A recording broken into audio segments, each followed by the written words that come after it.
politics, you hear phrases like, oh my God, the woke cancel culture in universities, no one's being educated anymore. But given my experience, things aren't necessarily that bad. However, there really is a point, and this was made in the blurb, about politics and friendship.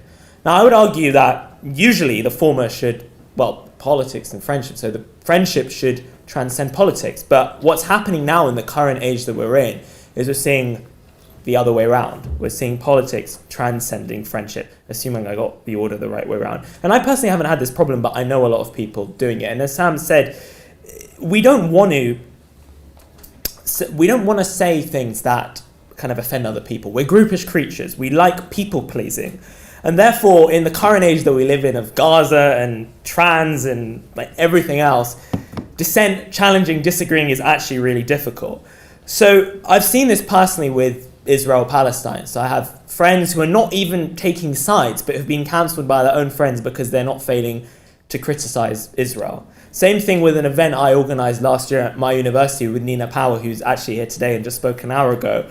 I invited her to talk about young men and young women, not in any trans context, but just about masculinity, about feminism, because I think these are really important discussions.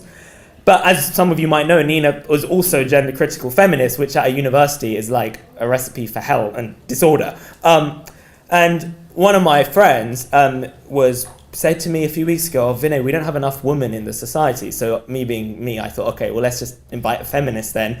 It turns out we invited the wrong kind of feminist. And again, that kind of prompts pushback, right? I was like, well, we've got a feminist. And this person put on their Instagram story, I'm so excited about this event. And I was like, okay, you probably will regret saying that later on. And their friends went, this is the wrong kind of feminist. So again, we're kind of parroted and sort of kind of captured by group